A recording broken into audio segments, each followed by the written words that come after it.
तू बड़ी माशाअल्लाह है अब्दुल्ला तेरा जलवा सुभान अल्लाह कभी शबनम कभी शोला मैं मजनू तू है എടോ തന്നോട് പല പ്രാവശ്യം ഞാൻ പറഞ്ഞിട്ടില്ലേ ഈ കൊട്ടാരത്തിനകത്ത് വരുമ്പോ ചുണ്ടിന്റെ ഇടയ്ക്ക് ലഹരി വസ്തു വെച്ചോണ്ട് വരാൻ ഞാൻ പറഞ്ഞിട്ടില്ലേ? ലഹരി വസ്തു പിന്നെ ചുണ്ടിന്റെ ഇടയിൽ ഇങ്ങനെ പിടിച്ചാണോ? ആ അത് ലഹരി വസ്തു അല്ല, ഫിഗർ പിടിച്ചതാണ്. ഫിഗറാ? മിസ്റ്റർ രവിവർമ്മ, ആ ഇനി ഞാൻ പറയാൻ പോകുന്ന കാര്യങ്ങൾ വളരെ ശ്രദ്ധാപൂർവം കേൾക്കണം. അവസാനം വരെ ഈ ടോൺ മെയിൻറ്റെയിൻ ചെയ്യാൻ പറ്റുമോ? പറ്റുമെന്ന് തോന്നണില്ല. എന്നാ പിന്നെ ടോണ് വിട്ടേരെ. അപ്പൊ ടോൺ വേണ്ട, ടോണ് വേണ്ട, ഡിറ്റോ ഫിഗർ മാത്രം പിടിച്ചാൽ മതി. ഡിറ്റോ ഫിഗറോ? അല്ല, ഞാൻ ഒരു ഒറ്റ കാര്യം ചോദിച്ചോട്ടെ, ബോംബെ ഇവിടെ വന്നിട്ട് ഒരാഴ്ചയായി, ആ കരിയും തീർന്നു. എന്താ ഉദ്ദേശം എന്താണ്? ഈ അമ്മാവനെ കൊല്ലാൻ പറ്റും? എന്റെ പൊന്നി രവിവർമ്മ, ഞാൻ പറഞ്ഞല്ലോ ഞാൻ സാധിച്ചു തരാം. പക്ഷെ എനിക്ക് കുറച്ച് സമയം വേണം. നീ എന്നാ സമയം ഉള്ള കാര്യം ഞാൻ പറഞ്ഞല്ലോ. ആ പറ. ഇത്രയും വർഷത്തിനിടയ്ക്ക് ഇതേവരെ ഒരു ഉറുമ്പിനെ പോലും ഞാൻ കൊന്നിട്ടില്ല. ഉറുമ്പിനെ പോലും കൊന്നിട്ടില്ലേ? ഇല്ല. അപ്പൊ ഈ ബോംബെ അതോ ലോകത്ത് എന്തായിരുന്നു പരിപാടി? അവിടെ ഹലാൽ ചിക്കൻ സെന്ററിൽ കോഴി വെട്ടും.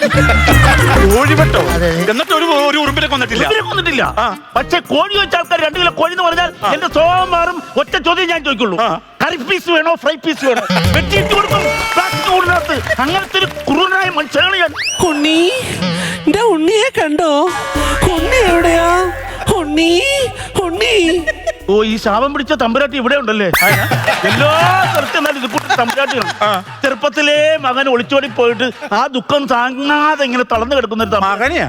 ആ മകനെ നഷ്ടപ്പെട്ട തമ്പുരാട്ടി ഉണ്ണിനെ മകനെ വിളിക്കണല്ലേ ഉണ്ണി ഉണ്ണിന്ന്. ഉണ്ണീന്ന് വിളിച്ചാണോ? എന്നെ സംഭവം അറിയോ? തമ്പുരാട്ടിക്ക് രാവിലെ പുട്ടും മുട്ടയാണ് കഴിക്കാൻ വേണ്ടി കൊടുത്തത്. അപ്പൊ ഈ മുട്ടക്കകത്ത് ഉണ്ണി കുരുത്തം കെട്ട പിള്ളേർ എടുത്തോണ്ട് പോയി. ആ ഉണ്ണി ചോദിച്ച് തമ്പുരാട്ടി വിളിക്കണാണ്. തമ്പുരാട്ടി അടങ്ങിയിരിക്കുക, മുട്ട മേടിക്കാൻ ആള് പോയിരിക്കണു. ഇപ്പോഴും ഉണ്ണിയോടുള്ള താല്പര്യമുള്ള തമ്പുരാട്ടിമാരൊക്കെ ഉണ്ടല്ലേ? നിങ്ങൾ ആ ഉണ്ണിന്ന് വിട്ടിട്ട് ഈ അമ്മാവനെ കൊല്ലാൻ വേണ്ടിയല്ലേ നിങ്ങൾ വന്നത്? അതിന്റെ കേസിലിട്ട് വാ. ചെയ്യാം. ഞാനൊരു കാര്യം ചോദിക്കട്ടെ? ചോദിക്കേ. നമുക്ക് ഈ അമ്മാവനെ പിസ്റ്റൾ വെച്ച് കൊന്നാലോ? പിസ്ത വെച്ച് കൊല്ലുമല്ലോ, ഷെയ്ക്ക് അടിക്കുമല്ലേ?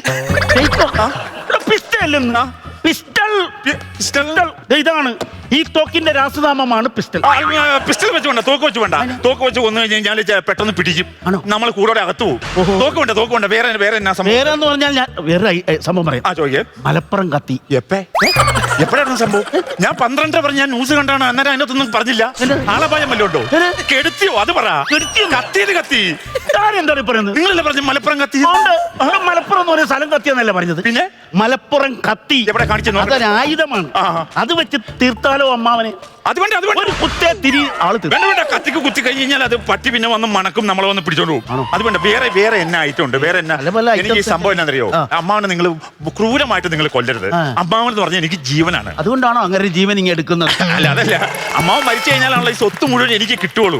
അങ്ങനെ എനിക്ക് സൂക്ഷിക്കണം. അതിന് വേണ്ടിയിട്ടാണ്. അപ്പൊ ഇപ്പൊ എന്താ ചെയ്യണ്ടേ? അമ്മാവനെ വേദനിപ്പിക്കാതെ കൊല്ലണം. സൈനൈഡ് കൊടുത്താലോ? സൈനൈഡ് വേണ്ട. സൈനൈഡ് ഉള്ളിൽ ചെന്ന് കഴിഞ്ഞാലേ പിന്നെ അത് പോസ്റ്റ്മോർട്ടം ചെയ്യുമ്പോഴൊക്കെ തെളിവുണ്ടാവും. അത് വേണ്ട. വേറെ എന്നാ ചെയ്യാൻ പറ്റും? ഈ തമ്പുരാൻ ആരെങ്കിലും അടിക്കുമോ? അടിക്കുമെന്ന് വെച്ചാൽ എനിക്കൊരു 22 വയസ്സാവണ വരെ എവിടെ വെച്ച് കുരുത്തം കടി കാണിച്ചാലും പുളിവാറ് വെട്ടി അടിക്കുക. പിന്നെ ഒരു 15 വയസ്സായപ്പോ പിന്നെ അടി നിർത്തി. ചീത്ത പുളി മാത്രമേ ഉള്ളൂ. പുളിവാറ് വെട്ടി അടിക്കുന്ന കാര്യമല്ലേ പറയുന്നത്? പിന്നെ മദ്യപിക്കോ? അടിക്കുമോ?